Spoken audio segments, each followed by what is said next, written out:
Hello, everyone. This is your host, Heidi Marble.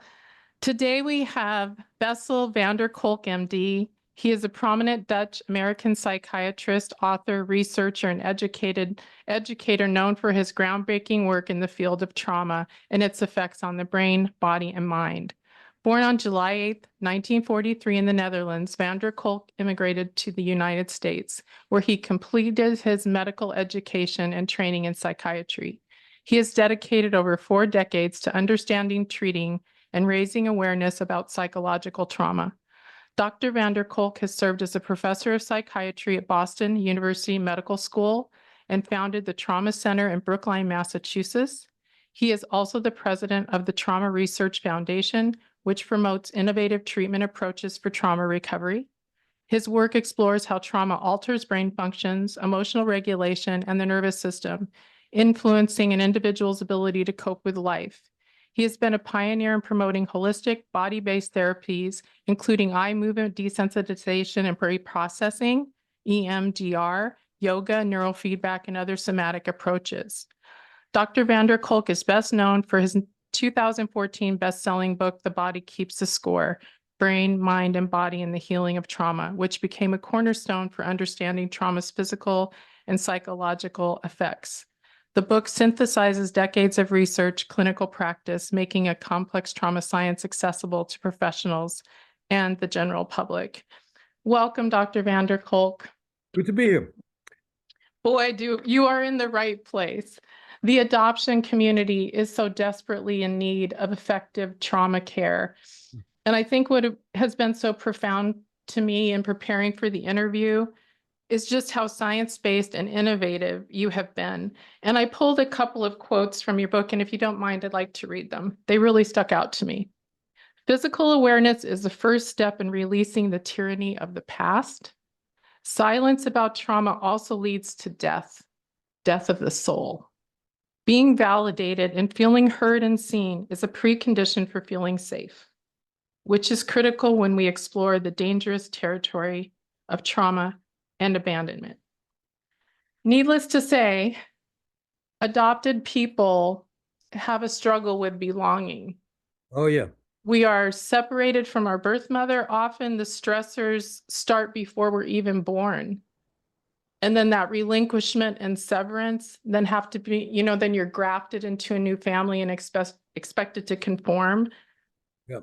So belonging, you say, is like at the essence of everything, but how does our community belong when we don't? Do we just belong to ourselves? I'm so confused. Well, I'm sure you know much more about it than I do because you're in it and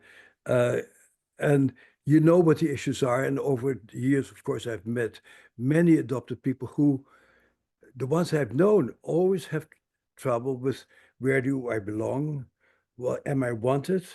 And also, oftentimes there have been some real imprints of um, abandonment in the past and unpredictability and oftentimes some difficulties being focused and concentrating on the present, actually. So it's a very complex picture.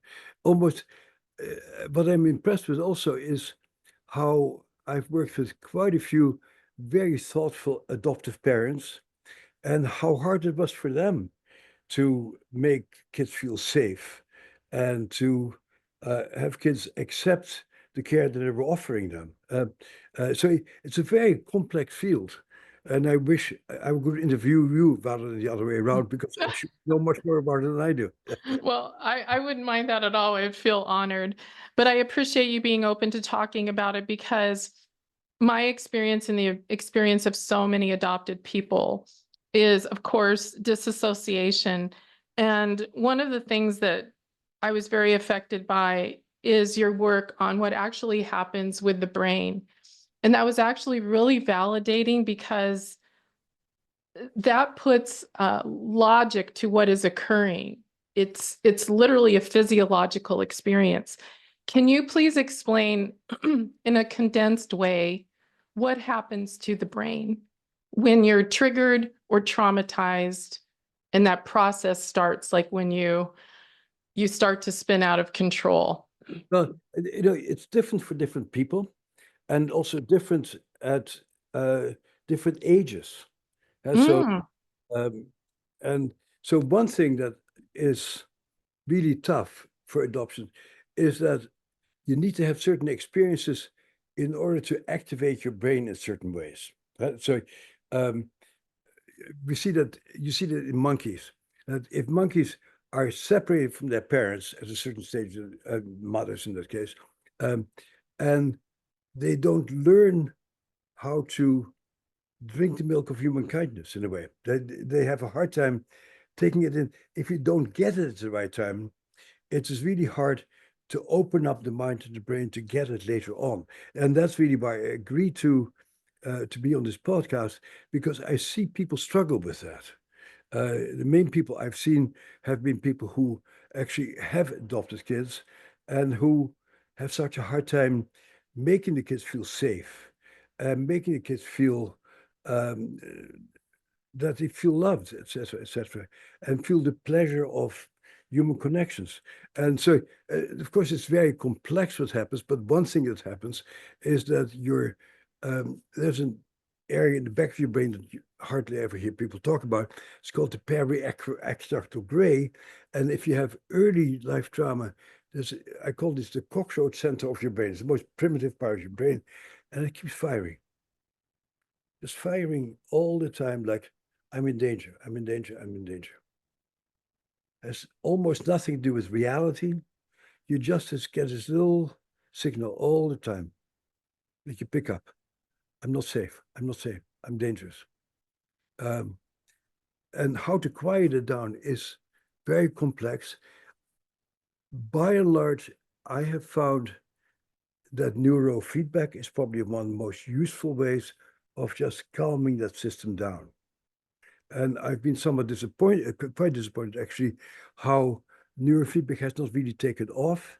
But we have done neurofeedback with some very disturbed adoptive kids who then are able to calm down and get more focused and become less triggered and less activated by stuff. And it's interesting, when we did that study, uh, the parents who had adopted them, when we debriefed them, said, can I get neurofeedback also? Because dealing with these triggered kids is also very difficult. And I go, yeah, I know. I had a sticker on my car that said, insanity is hereditary. You get it from your kids. and that is very true. Adopted or not, that's very true. So There's a absolutely. two-way street. Huh? Can I get that too, please? So, oh my Yeah. gosh, Dr. Vander Kolk, I need to dive into this more. So you're mentioning adoptive parents, right? So the way we see it in the adoption community is there's a triad, and it's filled with vulnerability and trauma. So you have the biological mother who is relinquishing her baby, probably under stress. You have adopted parents who are often dealing with infertility, and we are a second choice. That's the reality for us. Choice A is usually to have their own child. Yeah. And this whole mix is really, really complicated, just like you said. And what we feel is happening and what needs to change is that all parties need to deal with the trauma that they're experiencing, because it's happening for everyone. But I have a soft spot in my heart for the adopted Yeah. person because they're a baby. So Right. I don't know what you think about that. And but it's complicated. Yes, we need to face the trauma and acknowledge the reality that we're dealing with, but just facing that doesn't make the problems go away. Huh? You No, think like, oh, if we can talk about all this, we can settle it in peace and harmony. But now you understand why things are so difficult, but that doesn't necessarily make things all that much easier. Huh? right. But Right. open communication is terribly important. But for example, I'm thinking about a patient I saw who was adopted and who was quite a successful person in Boston suburbs, married, good marriage, etc. But she always felt like an alien. And then she tracked her mom down, and it turned out that her mom um, died about a month before she found her. And then she further, and then she found out that her mom had a black boyfriend, and that when she was born, she gave her up for adoption. But then she got married to this boyfriend, and they started a family. And she met her family after her mother died. And she was a woman who looked like a white person. And she went into this family that was black identified. And she said, I felt at home. It Oh, was a stunning story that there was something about the vibrations I got. And other adoptees have told me also, I was adopted in this very nice family. They were sort of a planter family in Louisiana, very nice people. But my soul did not resonate with them. I come from a different background. And yeah. I wonder what, I credit it. Like, yeah, some people you just feel at home with, and other people just aren't your people. And Oh, if so you true. get people who don't feel like your people, what do you do with that? Yeah, it's very difficult. And thank you so much for speaking about it in that way and acknowledging that experience, because I was telling somebody the other day, I often felt like I was watching a movie and I didn't quite belong in the scene. Yeah, Even though I was getting love and care, you're right. And when I actually crossed into the state where I was adopted from, I felt it. Like really, I knew yeah, yeah, my body knew, like you said, your body keeps the score, right? My body knew that I was home. yeah. And home is a very powerful word for sure. So we have this difficult situation, and like you said, talking about it is important. I get concerned about a couple of things. I'm a little bit mixed up about what the difference is between talking about it in groups, like community groups, and trauma bonding. Like, we don't want that to happen because Hmm. that can create like some kind of an extreme situation where we're not individuated. So, talking is important, like you said, but that is not enough. If it were, we'd all be okay. So, can you walk us through? Ideally what you would like to see happen in terms of steps? And I know they're different for everyone, but in addition to talk therapy, how do we access community safely, etc.? You asked me a very complex question that I hope somebody else has a better answer for than I do. Um, but the issue of your identity is terribly important. And indeed, I've met quite a few adopted people um, who whose identity became I'm an adoptee, Mm. and who were unable to incorporate other identities. And that always puzzled me. And I notice not so much from the adopted community, but from, let's say, kids who were sexually abused, they often have to get an identity of I'm a victim. And that's who I am, and how everything else is sort of secondary. And so I've really been struggling with how do you help people to change their identity and to enlarge their identity besides that trauma.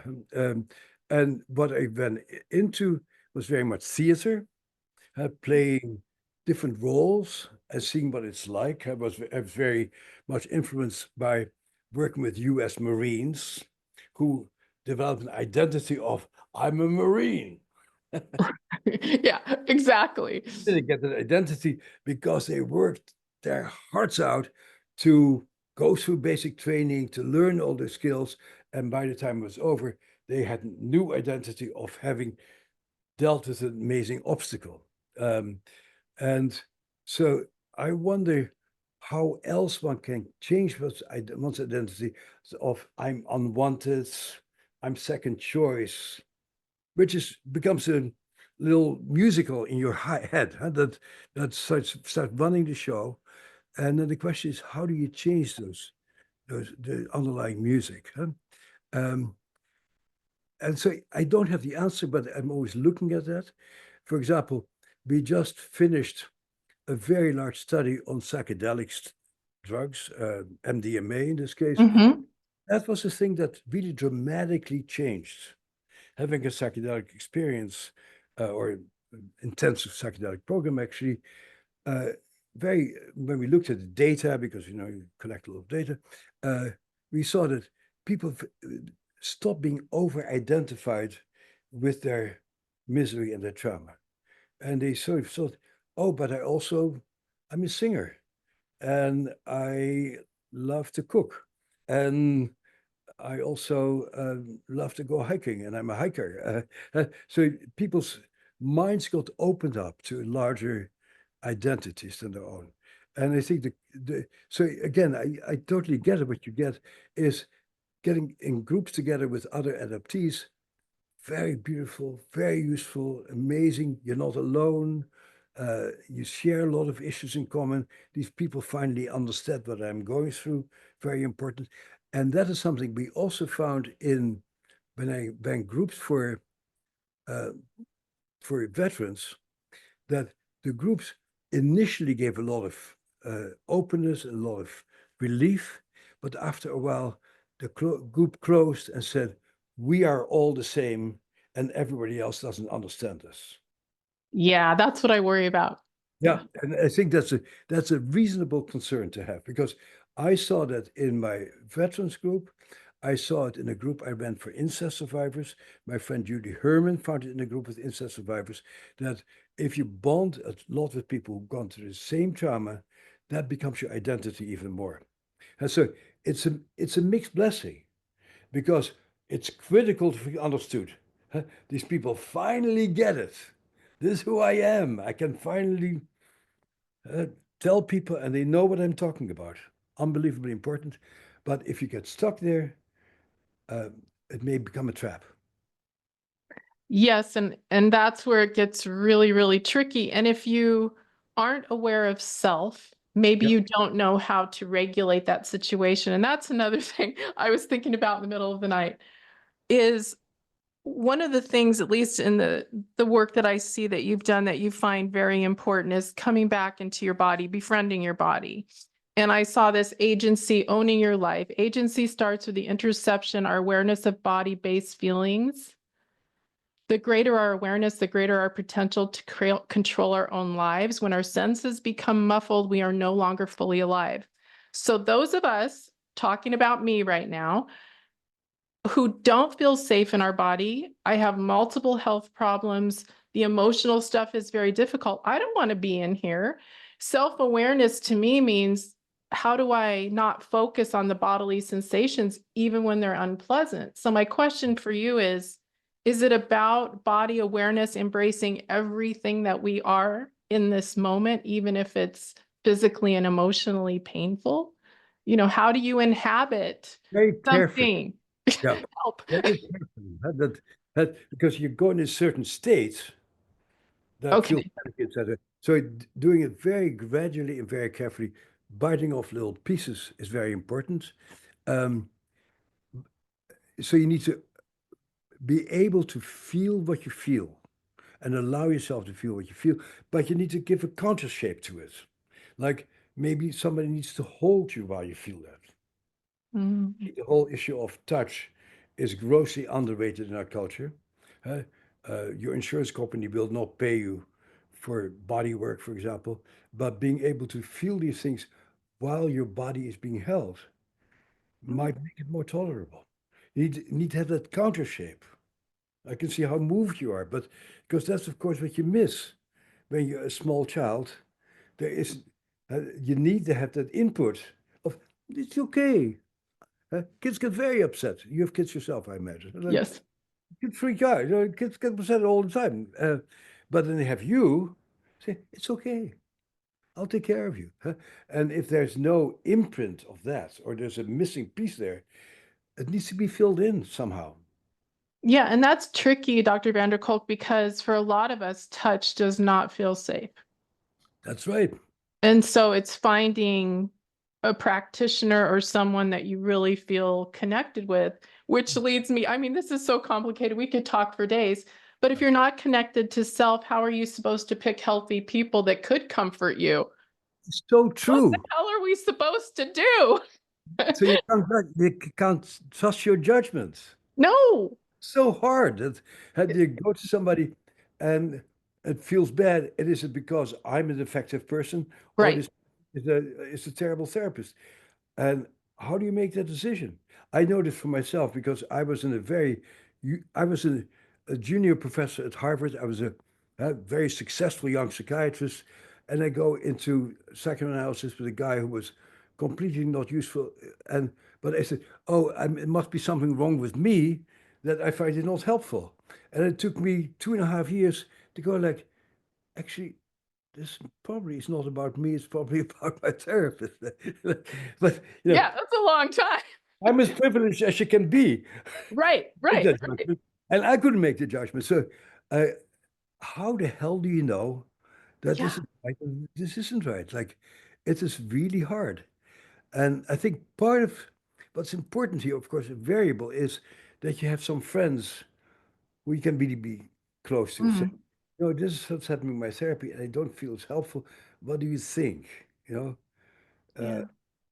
hopefully you have a therapist who says, is this being helpful for you? And very few therapists do that. They say, how's it going? But how was the session? What did it leave you with? And if you say, I felt like shit, they go like, Mhm. uh, what do you think happened? Was it something I said or did, or was it you? And to really try to figure out together what is getting in the way. And it's a very, very important part of being a therapy is that people really are able to share with whoever is trying to help them what is working and what isn't working. Yeah, that speaks to my soul right here, Dr. Van der Kolk. And it leads me to my next thought Yeah, is going through therapy. And one of the things that I read that I absolutely have so much respect for you in this regard is you lean toward like non-damaging ways to go about this. Drugs are not at the fore. right. They're adjunctive therapy. But guess what? I'm on 3 psychiatric drugs. I'm going to admit that right now because that's all. It's sad because I think, all right, I understand that there's a purpose for those sometimes in quality of life, but there's so much else that we can do. Like you said, neurofeedback. I love the idea of writing, of Yeah. course, that, like you said, that's very powerful. I And could, you, and there are so many things that are accessible to us aside from a pill bottle. And I don't want anyone jumping off their medicine. That's not what I'm saying here. But can you talk to me about your findings, your understanding of of the combination of all these things? And yeah. yes, please. See, I, I really am very concerned about psychiatry as a profession. And Mm, that uh, they've become handmaidens of the drug companies. Uh, the only answer is drugs. And they don't say, how is this working for you? What else is available for you? Psychiatrists don't get trained to do psychotherapy anymore. They don't they get, don't? no, they don't get trained to really talk to people, to understand people.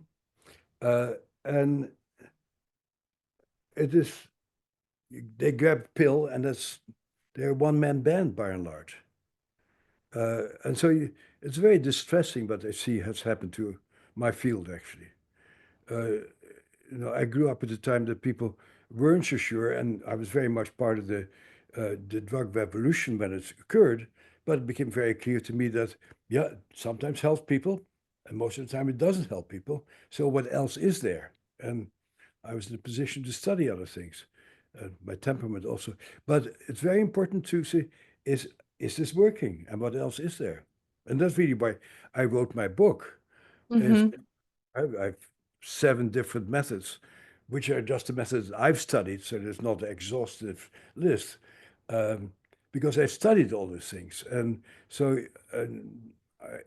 I think my book's been inspirational for people to say, there are other things they can do. Let me explore what else there is. Yes, and that is for me. I was talking to my creative director, Stephanie, who we were talking about how we were just being broken open. I would call her crying when I read something that you wrote because for so long it felt like the window was so narrow of what could be accomplished in terms of healing. And when I read your work, I saw, wow, there are a whole lot of options. Yeah. For example, I took up drumming. Interesting. I love it, Dr. Vanderkolk. No one else loves it, but I love it. And but in that moment, I'm in the moment, and that's what you're saying too Yeah. about, those things that anchor you in the moment are one of the avenues for, I don't know if it's relief or keeping the brain calm, not sure. Can I tell you a story about drumming? Oh, yes, please. I love it. Yes. About drumming in South Africa. And then I learned that when the slaves were brought to America, they came from different parts of Africa and they did not know each other's language. But drumming is pervasive through Africa, and every village has slightly different rhythms. And the way that slaves came to America, they started to drum. And drumming helped the slaves to survive, some Wow. slaves to survive the incredible treatment. So the rhythms was at the core of surviving slavery, and that then gave rise to this very rich black culture of jazz and music and blues that, to my mind, is sort of the soul of America. You know? Absolutely. That's such a wonderful story because I think one of the things, I wanted to read to you that you reference in your book. The CBS correspondent, Ed Murrow, he said, when he was Yeah. a war correspondent, he said, I pray that you believe what I have seen, what I've reported, what I've seen, what I've heard, but only part of it. For most of it, I have no words. And that comes to mind in terms of music too, because that it's no words, but it speaks so loudly. And that's evidence of that in the slaves, that they were able to communicate something that their words couldn't, but they were then connected by these rhythms. So it's, I'm delighted you found drumming because, uh, you know, Tom Friedman wrote an article in the New York Times today about China. He just came mm, back. And I learned a lot in China. In China, you're not allowed to talk. oh, I'd have a tough time there. The truth cannot be told. Huh? But every park and every square in China, people do qigong, tai Oh, chi, dancing, moving rhythms, and they know stuff that we don't know. And it's true. very vital culture, despite the fact you cannot tell the truth. No. So That they, is a very good point. no. Yeah. Yeah, I never thought about that, Dr. Vanderkolk. That makes so much sense. So, one thing I wanted to bring to your attention too, and have you dive in with me. I get so mad when I see 1-800 call someone for help. I'm going to tell you why. Mhm. I think that the advertisement is that help is so easily accessible. What I love that you said, and thank you for saying it, is that there is a disparaging socioeconomic situation that makes it very hard for people to access good therapists, Um, the modalities that might be more experimental. I yeah. feel like I'm a privileged person. I have good health insurance, and I still am having a hard time finding the right person, the right therapies, and my deductibles. It's like Because the insane. health insurance dictate what people can practice. So what the hell are we gonna do? Like We it's are just, going to, we have to radically change the healthcare system. oh, Make it gosh, help. yeah. I had an interesting experience. I was doing a neurofeedback training for a group of people, and there was a head of a health insurance company took our training, and he took me aside at one point and says, "You know, Bessel, you of course realize the health insurance is not interested in getting people better. Our job is to have as many subscribers as we can get." Oh man, And the awful. truth, the job is to make money Right. for your company, etc., etc. It's the job is not to get you better. So I live in a subsection of relatively privileged people who can explore and who can do things that are non-conventional. I hang out with body workers, I hang out with neurofeedback people, I hang out Yeah. with psychedelic people, none of which are covered by mainstream stuff. No, it's Uh, not. it is a national emergency, actually. Yeah, thank you for saying that because I think so often people they think help is so close by, but in reality it isn't. It isn't. It It's isn't. very misleading. And that leads me to the next thing. I know that we can't solve everyone's problems on this podcast, Dr. Kolk, but the people that are listening that don't have access, they can read your book, I believe, and find ways to help themselves. I know that's not ideal, but what would you say to those people that don't have the ability to get professional help? How can they move forward in their trauma healing? So I think that's where you come in, Oh, uh, with support groups for adoptees, let's say, where people can share their stories, but also say, I did that and that was helpful to me. And I think the greatest experts are the consumers. good point. Being part of this fancy Boston academic establishment, it's not Harvard. Yeah, Maybe gotcha. he tells you, I went to that weird person and it was really helpful to me. You should try it out. And Yes. word of mouth is still the best way of somebody says, boy, I went to pa pa pam and I went to this person and was able to do pa pa pa. So it's still peer support. And I think uh, not peer support to to yes, you are a victim and you should, it's okay. Self-pity is sort of important, actually. You need to Yeah. have compassion for this person who has gone through this. It's very important. Many people won't, so you better feel Yeah. compassion Yeah. for the person. But then helping each other to find resources is terribly important. Well, thank you because that feels reasonable and doable. Yeah. And it feels like community, and it also feels less about victimhood and more about progressing out of that. And I Yeah. love what you said about it's expanding your identity because you're right. We get so funneled into this is who we are and that's all we are, but we're so much more than that. And I also wanted to talk, there's so many things I want to talk to you about, but I want to go back to the body for a moment. When I hate the word triggered, I just don't know what else to say. But if flashbacks, Yeah, it's very real. last night I had a wild night of just night terrors. So these things are real and we're experiencing them.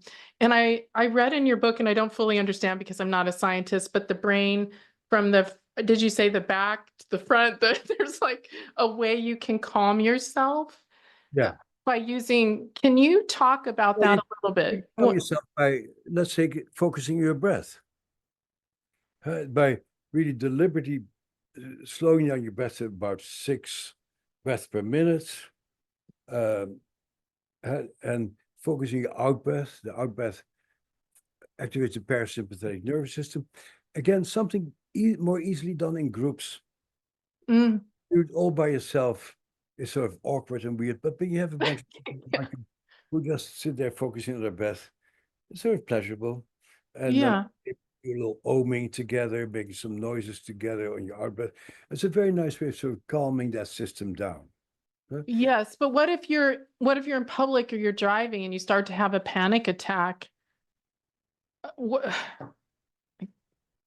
The other thing that, you know, you won't hear any other mainstream psychiatrists say is that tapping acupressure points is very helpful. yeah, I agree. But we have some science behind it, and uh, learning how to tap, very helpful. Yes. Yes, They- I've done that myself. yeah. Yes.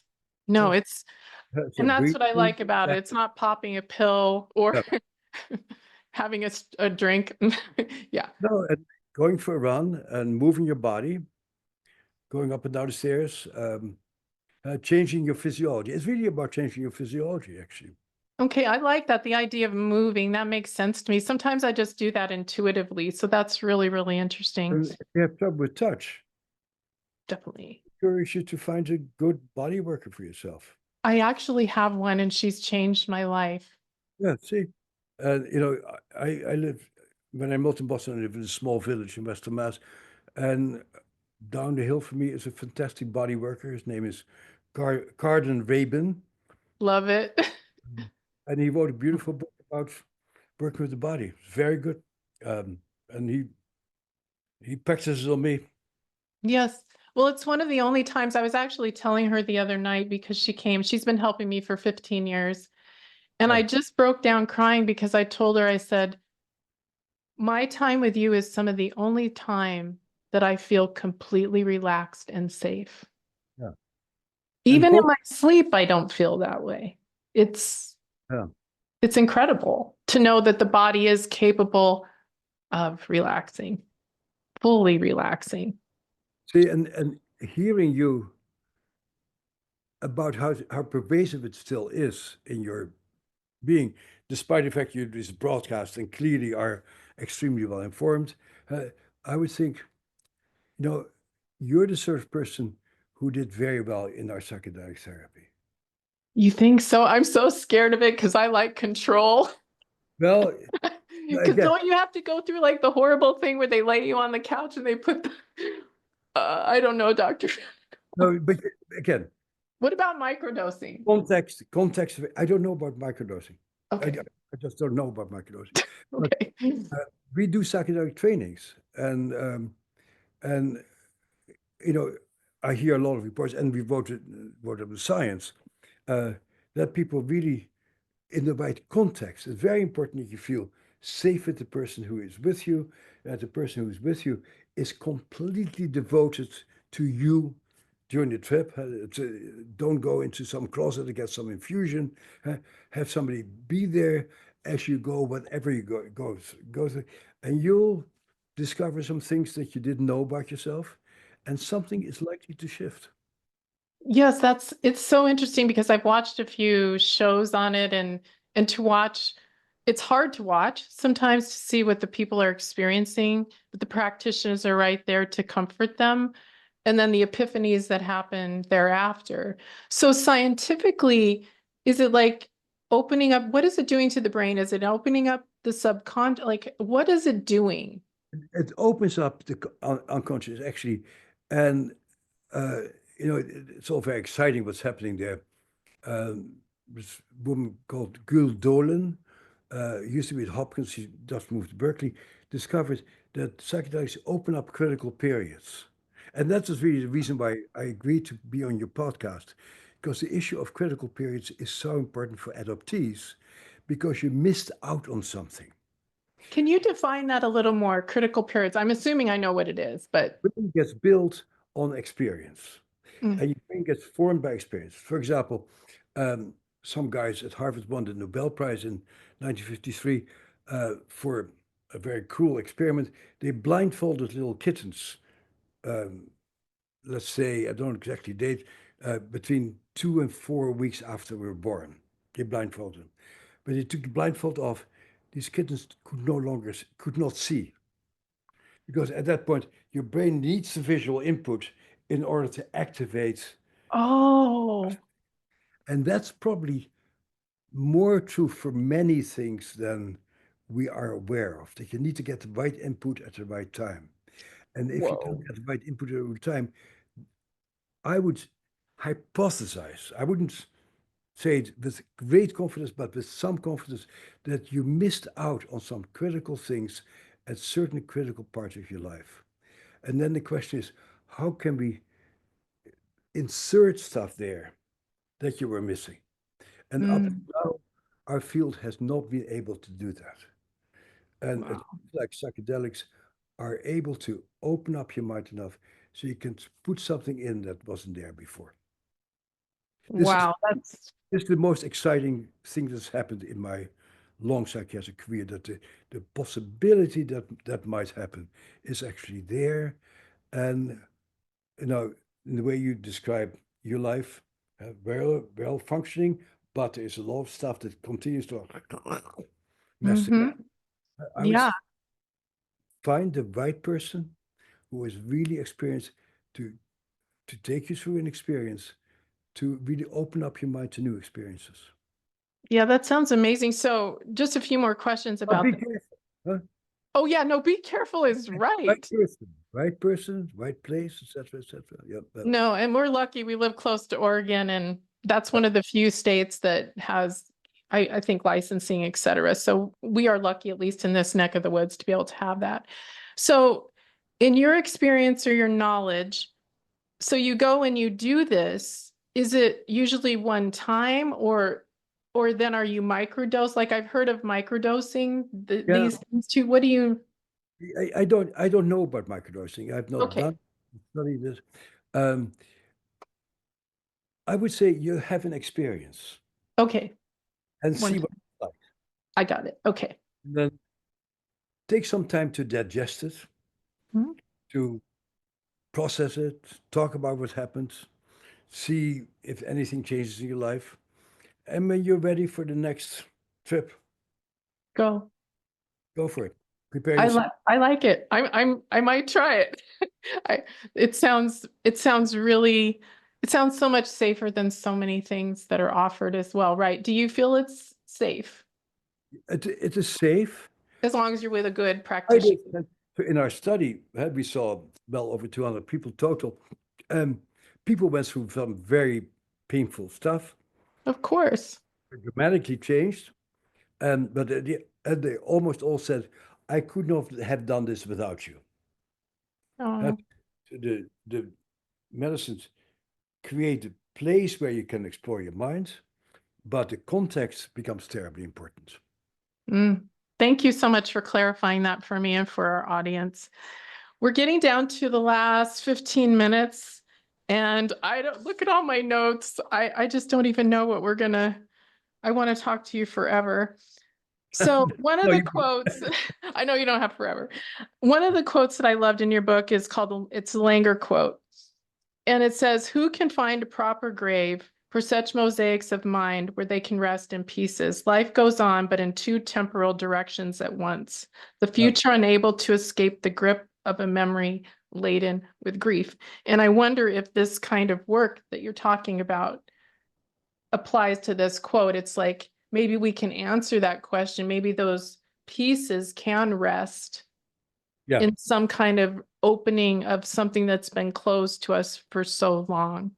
that's what we're looking for. Huh? That is what we're aiming for.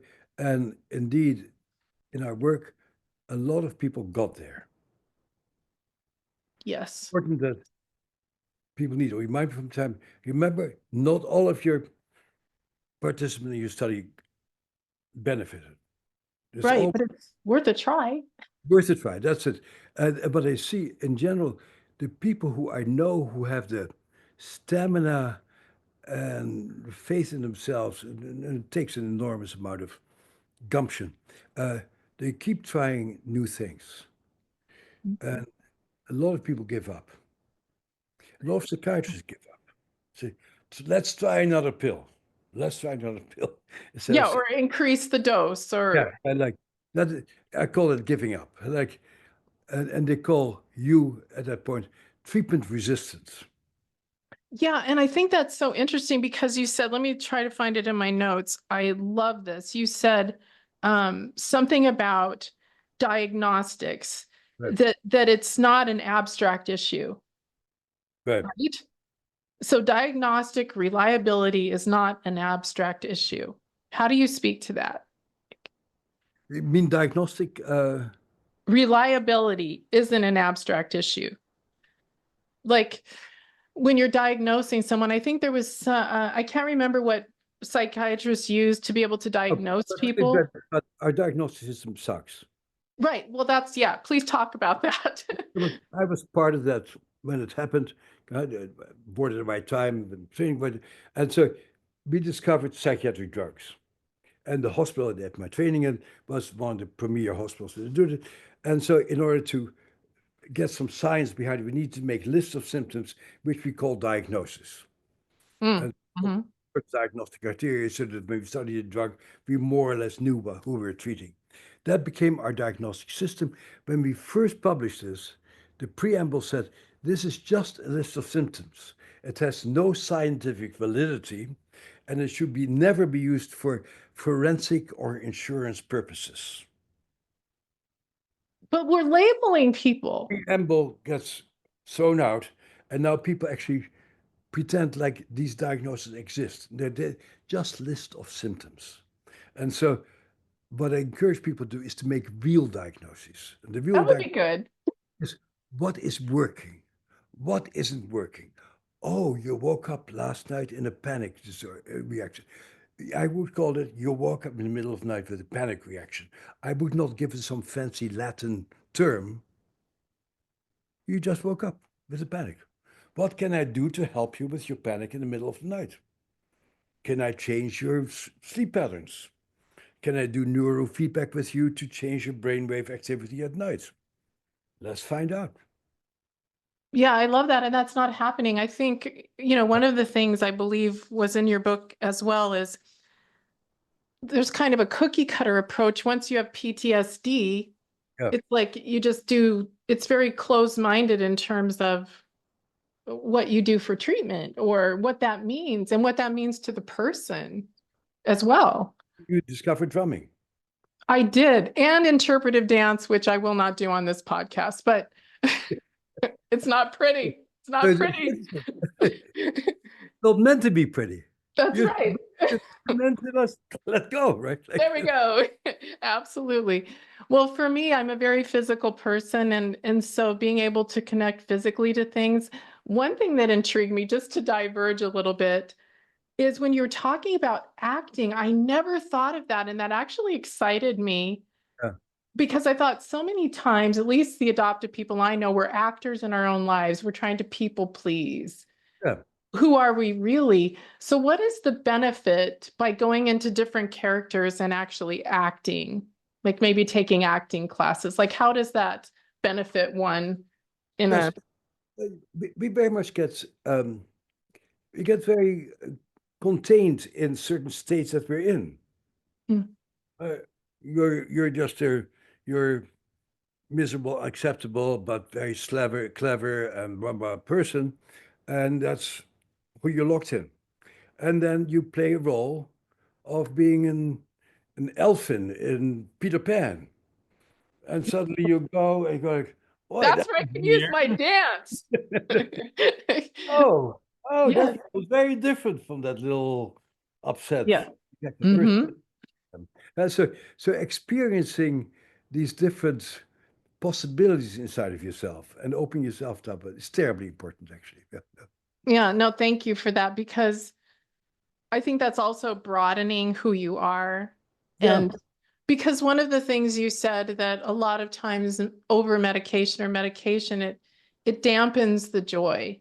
It it kind of retracts everything into something smaller. And I know I don't want to live like that. You do in a way because you don't want to be freaked out all the time. But, True. I know. I know. so, It's a big mess. but then there's other ways of calming that system down and really re-educating that system. So Okay. a pill can suppress it, Yeah. which is great. So you won't have a panic reaction during podcast with me. Uh, No, hopefully not. Yeah. uh, but at the end, it doesn't change anything. And at the Right. end, you need to become who you're supposed to be. Yeah, And and I think there's something to be said for, like, one of the things that taking the pills, it really bothers me is the dependency that I feel to them. I want to be able to depend more on myself, my own capacity for healing. so It's I actually tricky. have no problem with that. If you manage to function and you take a pill for that, so be it. Right. Huh?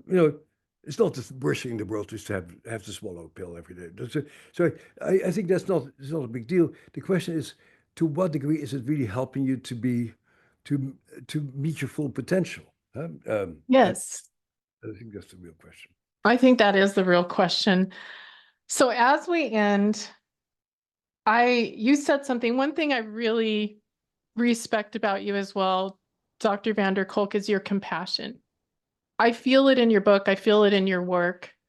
And I know you're kind of an outlier in terms of all of the things that you're saying, but you stand so strongly. You're changing the face of trauma.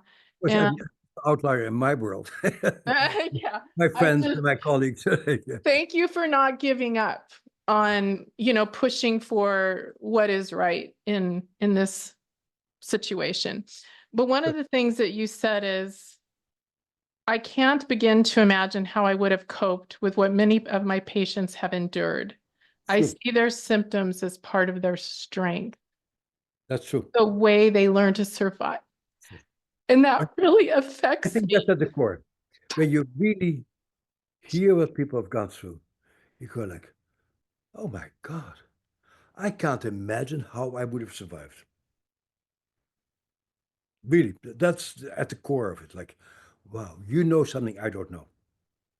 But I've never heard of someone say, like when you think of symptoms, and sorry I'm emotional about this, but when you think of symptoms, it has a negative connotation to me. But when you said they're part of your strength, Yeah. that's how we learn to survive. Yeah, For some reason, it almost makes me personally feel like a warrior in my own life. yeah, that's right. And I thank you for that, because when I read that, I was telling my creative director, I was at a crepe shop. I had to step out and cry on the street. So because it just hit me in a way that I've never been told that before. And then one of the other things that you said, be patient toward all that is unsolved in your heart. Try to love the questions themselves. Live the questions now. Perhaps you will gradually, without noticing it, live along some distant day into the answer. That's a quote from somebody else. Is that my friend Stephen Cope, who I quoted Oh, there? Or- yes, it is Stephen Cope. You're right. Well, good for you for putting it out there, because I thought that that was really beautiful, that it gives hope, because I think we're seeking and trying to find understanding. I think our brains are problem solving all the time. Yeah, they are. And as we end, we have an amazing global audience of human beings who want to find peace and wellness. Yeah.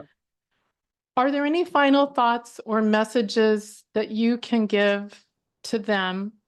My first one is, if you haven't read the book or you've read it, read it again and again and again. So that's my message. But what would your message be to them, the heartbroken, the people that are giving up? Like, please Well, talk to them. one thing I'd like to say is actually a lot of people give me my book to sign, and many people have these bedraggled books with dirt all over us. Yep, They apologize. I go, I am so impressed. This is a tough book. it is. One of the first reviews on Amazon was, this is a disgusting book. I didn't know how hard to throw it into my fireplace. And I go, yep, I can understand it. This is a real tough book because it really invites you to meet some very tough things in your life that you would not forget. And I admire anybody who finished this book and reads it from beginning to end. Like, it's a major thing. But that's also how this work is. It is Yeah. very hard work. And my patients say, I give and I give and I pay and I pay. And it is a tremendous struggle. You are a warrior.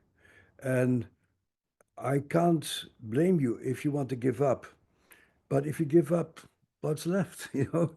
Uh, and so I admire anybody who has survived this, who is hanging in there. I was in St. Quentin Hospital, prison, this past summer in California. They are a trauma-informed prison. They have a justice system that's based on understanding trauma. It blew my mind. I met another uh, group of people called Homeboy Industries in Los Angeles, of people who had grown up without fathers, who were members of gangs, multiple convictions, have been in jail, and they learn about trauma, and they're working their asses off to help each other and to be there for each other. And I go like, wow, that really gives me hope for human beings, that of not giving up. But you need companions. You can't do this by yourself. This is No, no, you can't. You can't. And it's interesting because I had a therapist once told me when I was in the real thick of a crisis, and she said, "So tell me why you haven't completely given up."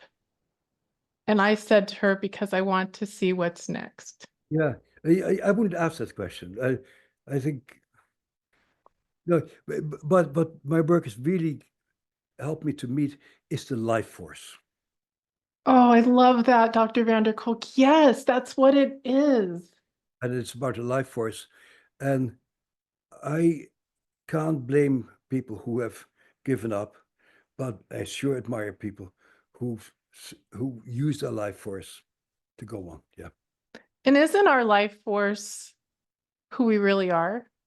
that's our essence, and drugs can undermine that possibly. Like, no, I'm not anti medications. Right. But I see what you're saying. Vicious. I see what you're saying, Dr. Vanderkolk. Yeah. So in summary, oh my gosh, I just want to say thank you. First and foremost, this has been an incredible interview. I've learned so much from you. I know our audience will benefit greatly from visiting your work and your time and your energy. You are a blessing to this world. Thank Thank you you. so much, Dr. Kolk. And I hope we meet again someday in some place. And thank you for agreeing to be on our podcast as well. Thanks so much. Good luck to all of you. Okay. Oh, we need it. Hey, you do. Okay. We do need it. Yes, we do. Bye. Bye. For now.